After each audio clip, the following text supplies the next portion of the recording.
this long holiday weekend, Wednesday, November 26th through Sunday, November 30th, we're working with one of the best and most powerful iterations of this grand water trine, which we've been working with for a while.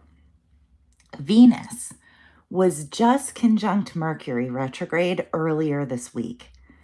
And now Venus comes into perfect alignment with Saturn in Pisces and with Jupiter exalted in Cancer. This water trine is supportive emotionally, compassionate, intuitive, and so much more. This is my favorite pass of the grand water trine configuration, which is active from late October through mid-December, when Mercury, direct at that point, will move through it for the third and final time. This weekend, this long holiday weekend for those of us in the United States is lovely though. Venus and Jupiter are both involved in this trine. The benefics, which signals that this time has a lot of positive potential. So we're going to talk more about that in a minute, but I think it's also important to talk about the fact that later this weekend, on Sunday, Venus will oppose Uranus at 29 degrees of Taurus. Let me give you a little preview of that chart. We are in a process right now. The astrology is telling a story. It is painting a picture, one of emotional strength, surprises, and some firm, real turnings of the page. So let's discuss. Okay, first, I want to talk about the first part of the weekend, when the dominant astrology is this grand water trine. And that's not difficult to see, is it? Literally. When we look at this chart, the grand water trine here just kind of pops right out at us. I feel like it's almost redundant for me to actually use my tools and put it up on the chart, but let's do it anyway. We have Venus here in Scorpio at 24 degrees on Wednesday. This all kind of is perfecting on Wednesday. It's been coming into alignment for the last couple of days, and there'll be a couple days of it going out. So we're sort of right in the thick of this as I'm recording this. We also have Jupiter here in Cancer, and we have Saturn in Pisces, and they are all trining one another. So trine, trine, trine, trine, trine, trine, trine, trine, trine. So we have this beautiful grand water trine in the sky for us to be working with. I want to just talk about this first. It's easy to talk about how as soon as Venus moves away, it pulls into this opposition with Uranus, which is even starting now, and talk about how Venus is coming out of this conjunction with Mercury retrograde. All of that is very important, the sort of context of this. But I do think that the heart of the matter, especially in the early side of this Wednesday, Thursday, Friday, the dominant energy is this beautiful grand water trine. So let's just sort of talk about that in isolation. And there's enough to say just right there. You know, these water trines have been working with us for a while. It's a part of a pattern because of Jupiter and Saturn and their motion, their retrograde patterns. They're kind of holding at around this degree point from about late October through early December. And as the planets move through this configuration, they come into alignment, igniting the grand trine. And regardless of what planet is there, there are a few things that this grand water trine has been doing. And so we're talking late October through early mid-December. It's like December 9th that Mercury comes through the configuration for the last time and then takes a couple days to fade away. So, well, maybe it's a little bit earlier than that. I think it's the first week in December. Okay, sorry. A few things to consider with this pattern, which we are working with from late October through early to mid-December. There's real healing possible with a configuration like this. Intuition can really be incredible. We can just have an emotional sense of things. And I think that that's something that's really worth saying about this whole grand water trine that we've been working with for a while. This is not an intellectual experience, especially when Mercury isn't involved in it. We have these 3 passes of Mercury, and that helps to bring this experience into the mind. But this is more of a feeling thing. That doesn't mean that actual tangible experiences won't come up for us, but this is a feeling experience. So this is an emotional thing. So sometimes it's a little bit more difficult to tap into sort of understanding it intellectually when it's working with us on that level. But you can sort of sense it. And then as Mercury moves through the configuration, we find the words as well. But real healing is possible with this grand water trine that's been working with us. Intuition can really be especially strong. This ability to understand others, to really to read people, to empathize with where they're coming from, not just to understand how they feel, but why they feel that way. Really, really, really connecting. This is also a configuration that suggests that we're going through a period where we're sort of good at handling emotions, and so sometimes that is what can really lead to profound healing. Because if you're in a place where you can really handle emotions, this is a great time to face difficult emotions that maybe are lying just beneath the surface, sort of working on your life in a way without you really noticing it. You gain the strength, and then you're able to tackle these things that matter, but that maybe are a little bit difficult. Goals in your life, maybe that are a little bit difficult, that stir up different feelings. It's like you can face that there's a want there, that there's something that you want to move toward, that there's something that you're not happy with right now. It's like we can face all of that when we have um, a lot of this positive grand water trine energy. We can also deal with emotional things that are old. With a pattern like this, we can work through things that maybe we hadn't been able to find a way out of before. That's part of what emotional strength gives us, is the ability to handle things that we didn't know how to handle before. It's like you have this challenge and you don't quite know what to do about it. And then, almost like in a video game or something, over the course of your life, you build up the strength. You gather all these new tools. And now when you go to face that problem, you have new abilities that allow you to tackle it, and then you can. So there could be some sort of process like that right now where you're using those new tools to handle something in a new way because of all you've learned, because of how you've grown and how you've healed. There's also something very creative about a grand water trine, in a watery way.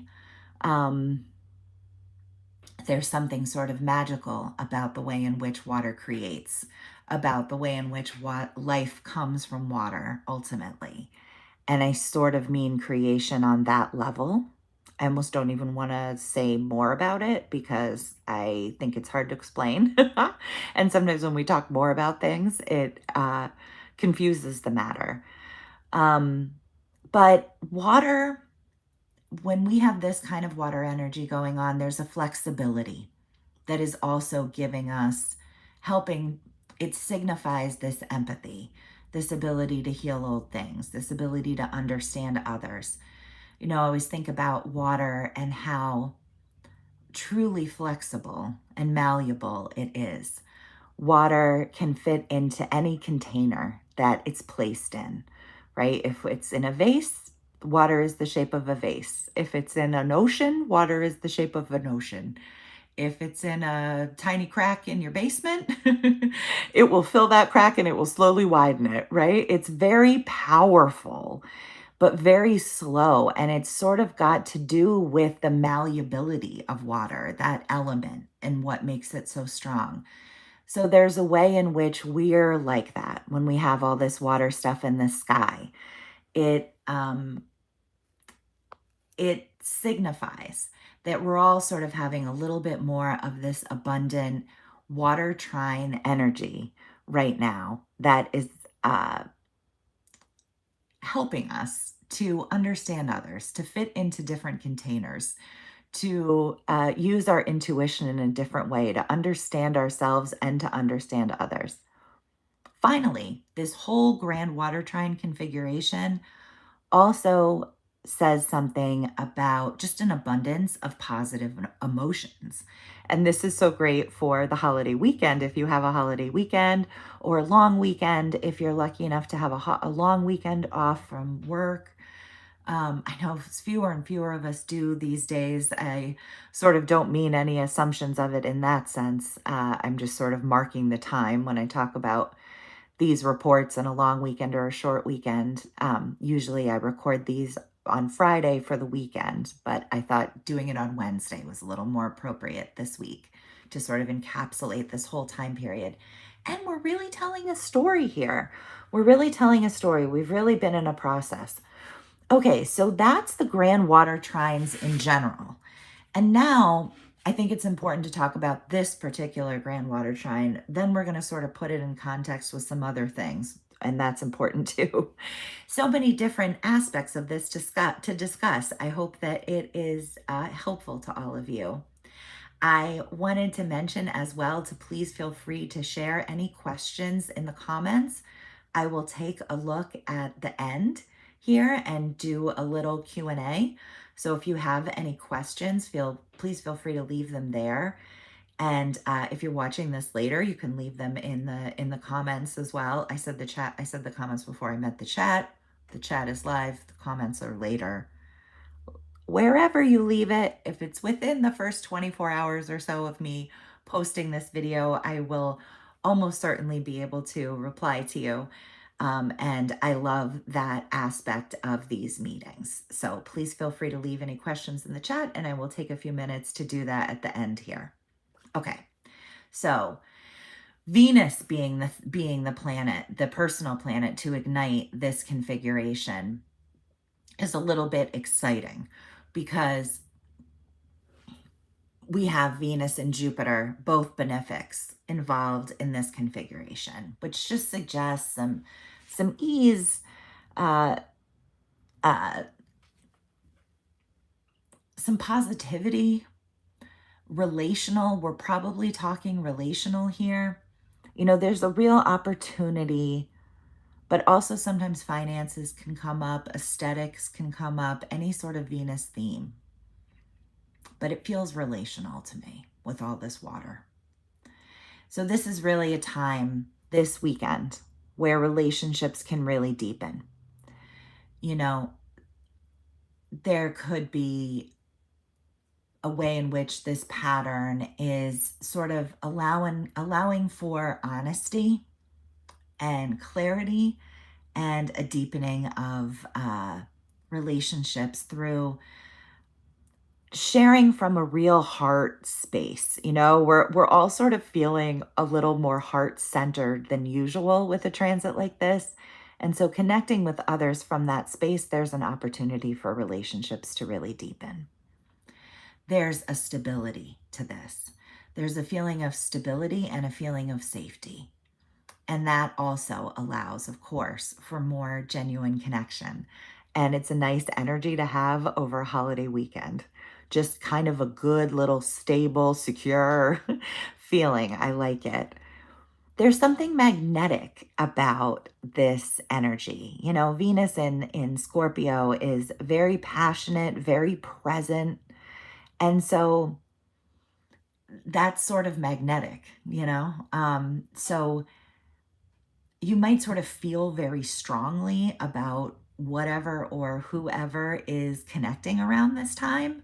There's sort of a magnetic pull toward it that can be pretty powerful, pretty hard to deny. Um, there is this is not a quick fleeting aspect like some of the transits that we talk about. There is something more significant and um, more significant and more sort of enduring here. There is a certain stability to this, as I already mentioned, but it's like what we're doing now is can endure. It has a real purpose. It has a real stability. We're doing something that is sort of made to last, built to last, coming together in a way that is really enduring and purposeful and intentional. It could be a moment where we're seeing some sort of opportunities, relationship opportunities, creative opportunities, maybe even a financial opportunity. And I just want to remind as well that some of what's happening now goes all the way back to 2020 when Jupiter and Saturn were conjunct, actually at the first degree of Aquarius, right where Pisces is right now. And this was an especially important conjunction for Jupiter and Saturn. Those conjunctions only happen every 20 years. This one was a little extra significant astrologically. It was in December of 2020. And there's something about Jupiter and Saturn being in this trine that is due to the hard work, the progress that we've made since 2020. It's allowing for this flow of energy now and things to come in more quickly. It could be some things sort of coming together that we worked hard for a long time. Sometimes it's hard to realize how close you're getting to the goal. Things can come together more quickly all at once sometimes, where we feel like we're plugging away at something day after day and not really making progress. But then all of a sudden something can sort of come together. So there could be something like that. And I think it could especially be relational. Also, Saturn right now is basically stationed in the sky because Saturn is about to go direct. Saturn goes direct actually on the 27th, on Thursday. So there's something with sort of this moving from the past into the future energy. Saturn is now turning direct. Venus is coming off of this interaction with Mercury, which was retrograde. Jupiter is retrograde. And there's just something about these later degrees of the signs. And that's especially true when we get later into the weekend with these 29 degree points being so activated.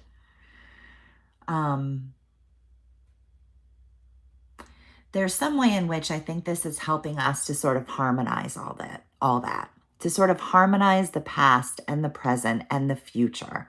This grand water trine is sort of bringing that all together in some way, helping us to understand, helping us to find some peace, to find some sort of story. And I just love the positive emotions associated with it. I think that that's such an incredibly important part of what's happening with this whole process that's unfolding is just the fact that there's not just the emotional ability and the emotional strength, but also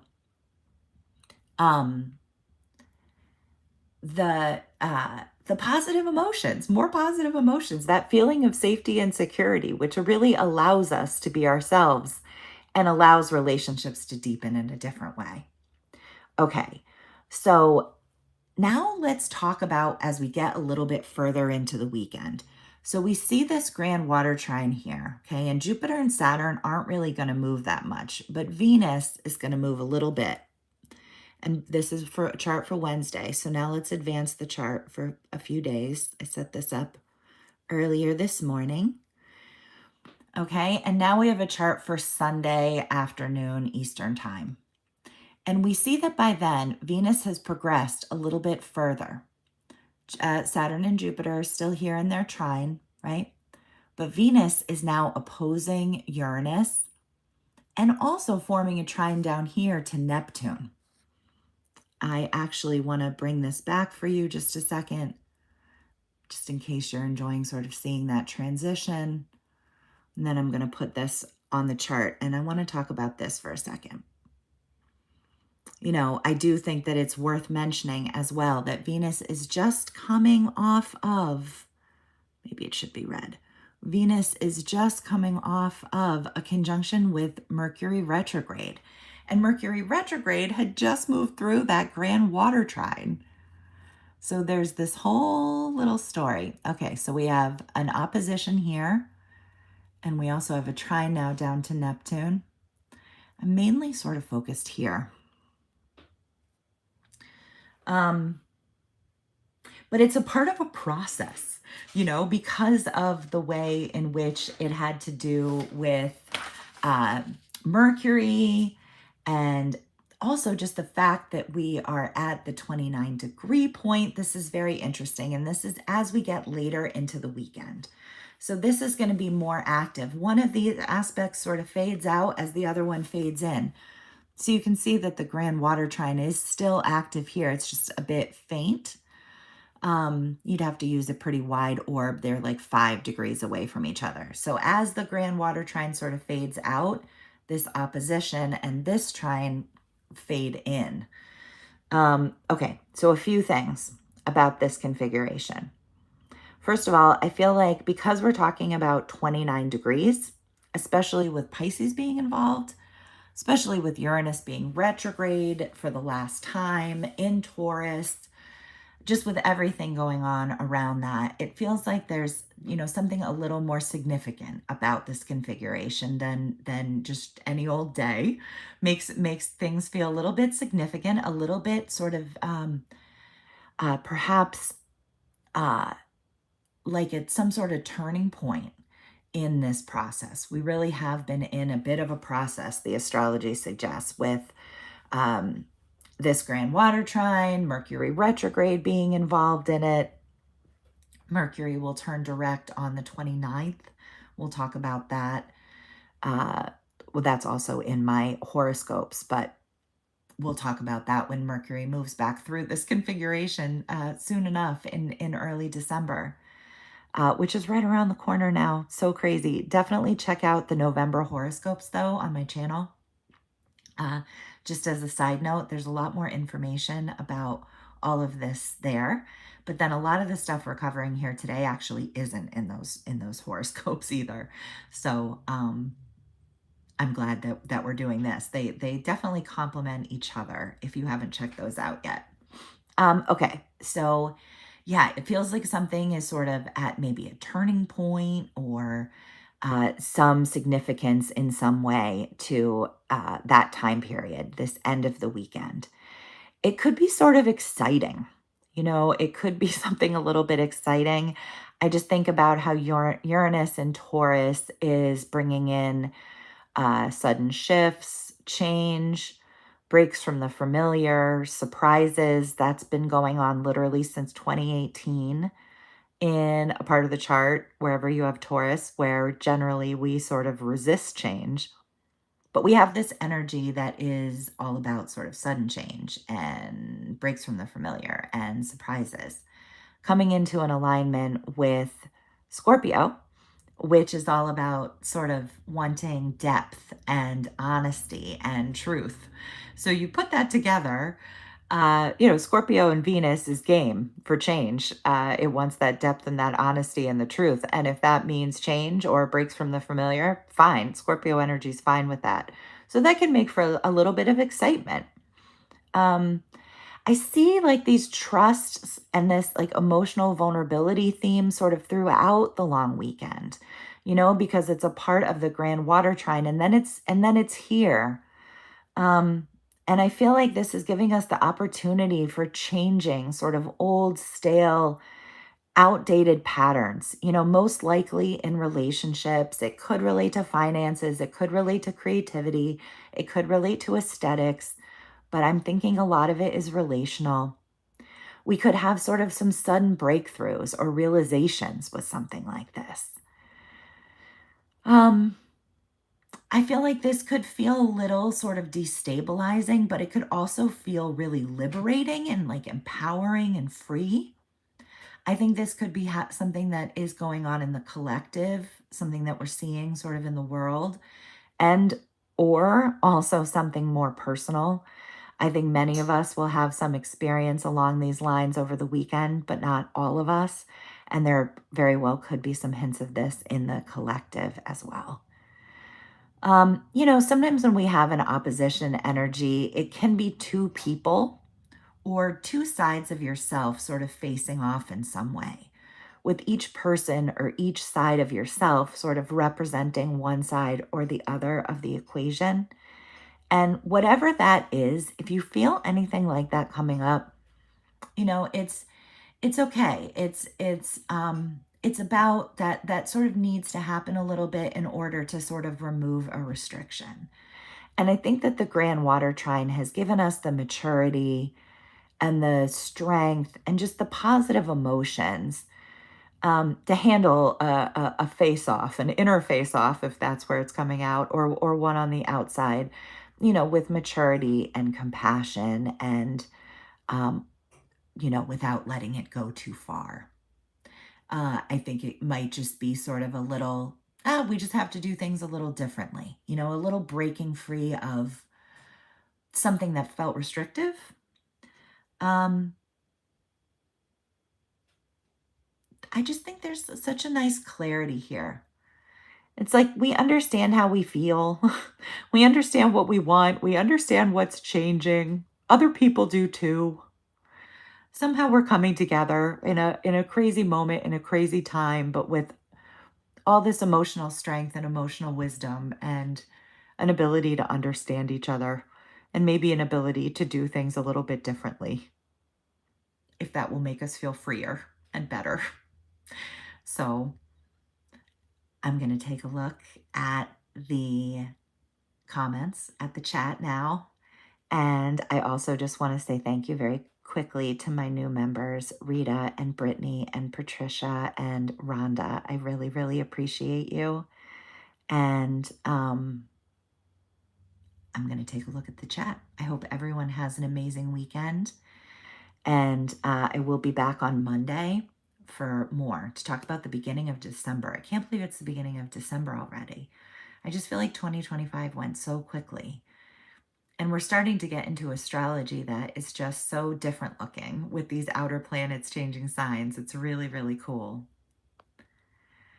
Okay, looking through the chat. Good morning to everyone. Good morning to Christy and to Paula. Oh, I love talking about Kachina talking about how we're born from an ocean of love and return to it at our end. Yeah, the water, that creative power of water. Yeah, the womb being a really intense, amazing place that from where life comes, that is water based. Oh, I know. I am hearing someone talking about Namira talking about how it's been difficult for a while. Um, I appreciate you being here. I think it has been for so many. I think this is a challenging transition period for a lot of people. And all the best thing I can say is, to stay positive, to just keep going, to stay positive about yourself, stay positive about the possibilities, um, and keep going, keep doing everything you can to bring about those changes that you want to see. And, I think that has so much to do with why it's important for us to try to stay positive. It's not as much about like, oh, that manifests in some spiritual bypassing way that I'm not a fan of at all. It's that we need that in order to keep going. It's really hard to keep going and doing the best you can with everything when you're feeling like it might not work, like it might be hopeless or something. We have to stay positive in order to be our best selves and in order to move in the directions that we're trying to move in. And I do think that we're in such a big period of transition now in so many ways. You don't have to be an astrologer to see that. And I think things move and change, and it doesn't stay like this forever. And I think a year from now, 6 months from now, things are in a different place. And so just kind of hang in there, in terms of horoscopes and all of that. It can be interesting to bring that in just as one tool along the way, to use for a bit of introspection or guidance, intuitive work. And they are best viewed by your rising sign on my channel. If you know your rising sign, sun sign is the next best thing, if not. Oh, I'm so grateful for people saying thank you, and I'm just grateful for you all for being here. Thank you, thank you, thank you. Oh, wonderful. Hi, Shane. Hi, Victor. I appreciate all of you so much. Yes, keep going and keep going. That's right, Namira. Oh my gosh. Okay. Much love to all of you. I appreciate this time together, and I hope that you have a really, really wonderful weekend. I hope that you are having a little bit of a long weekend. I hope that you have a little bit of downtime. I hope that you enjoy these exciting transits, supportive, that you feel that stability. And I look forward to talking to you, being back again on Monday. Thanks again.